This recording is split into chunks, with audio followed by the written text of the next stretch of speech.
Buzzer beater si CJ Perez, tumira ng 3, ilang segundo na lang ang natitira dito nga po sa pagkatapos ng first quarter ng game. Well guys, eto na, game day na, game 4 ng Gilas Pilipinas kontra sa kupunan ng Qatar at kinakailangan manalo ng Gilas Pilipinas dito para nga po makapasok sa quarterfinals. So tirahin na natin yan, first quarter ng game, first 5 ng Gilas Pilipinas, ibinalik ni Coach Tim ko ng dating first 5 nung first at second game. Pasok ang ating mga pambato sa first 5, Chris Newsome, Justin Brawley, Junmar Fajardo, Calvin Optana at Scotty Thompson. Nagpakitang gilas agad dito sa first quarter ng game itong si Calvin Optana, which is kumana ng 3-3, no? At nakita nyo naman kahit sumablay siya ng pagpasa niya ng bola dito kay Scotty Thompson ay bumanat ng unang 3, pangalawang 3 at pangatlong 3. Halos sunod-sunod po yan na ginawa ni Calvin Optana, no? At nakita nyo naman talagang dito natin napapatunayan nagbago ang big adjustment, no? Binalik nga ni Coach Tim ko ng kanyang malupitang line up dito sa pang game 4 kontra sa kupunan ng Qatar dahil kinakailangan po nating manalo.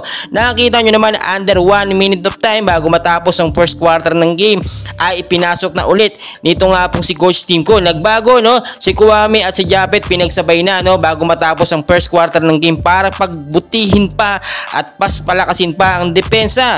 Nakita nyo rin kung paano talaga hindi binabago ni Coach Tim ko ng kanyang momentum, ang kanyang chemistry o rotasyon sa mga player, no? At talaga naman nakita natin hindi pinapabayaan ni Coach Tim ko ang kanyang mga pangalakasan at mga scoring machine na player, no? Nagtapos ang first quarter ng games, score nga po na 33 ang Gilas Pilipinas, 14 naman ang kupunan ng Qatar, which is nakalamang po tayo ng 19 points. So far so good at ang ganda ng pinapakita ng Gilas Pilipinas. Pagdating naman po ng second quarter ng game ay dito na kumana, no, ng unang first points, no, free throw pa itong si Japet Aguilar, which is alam naman natin, no, kailangan siya sa matinding depensa. CJ Perez 3 points po ang naitala agad, no, kapapasok lang dito nga po, no, sa second quarter ng game, which is nagpakita na siya sa first quarter ng game ng isang 3 niya, buzzer beater pa yun, biglang bawi naman agad ng another 3 points dito nga po sa pag-uumpisa ng second quarter ng game. Nasa condition po mga kamay ngayon ni CJ Perez dahil hindi lamang 3 points sa kanyang naitala, additional 4 points pa, no, sa kanyang layup at mga assist. Nakita naman natin magandang pinapakita ng Gilas Pilipinas ngayon at tila tambak na tambak, hindi na makahabol ang kupunan nga po ng Qatar. Nakita naman natin, no, pinagpahinga ni Coach Tim ko nitong si Justin Brawley para ready dito nga po sa third at sa fourth quarter ng game. Ito naman si Kwame medyo nahihirapan dahil talagang dinodouble team siya ng matatangkad na player ng Qatar.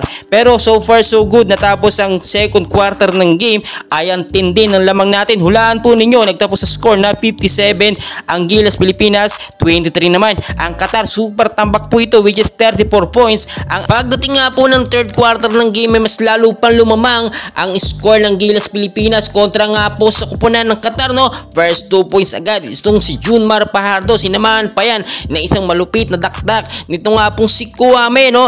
Natapos ang third quarter, grabe ang lamang ng Gilas Pilipinas. Ang score ba naman natin, no? 73, 30 points lang ang naitala ng kupunan ng Qatar, which is 43 biggest points ang ating lamang dito sa third quarter ng game. So pagdating ng fourth quarter ng game, dito na pa-chill-chill na lang ang ating Gilas Pilipinas dahil kahit ubusin ng oras ay wala na, hindi na makakahabol or malabo nang makahabol ang kupunan ng Qatar dahil nga po sa magandang sistema muli at bagong adjustment ni Coach Tim ko, no, ay nanalo na walang kahirap-hirap ang Gilas Pilipinas sa kupunan ng Qatar. Well guys, susuportahan pa rin natin, may susunod na laban pa sa kupunan naman ng Iran bukas ang Gilas Pilipinas. Maraming salamat po.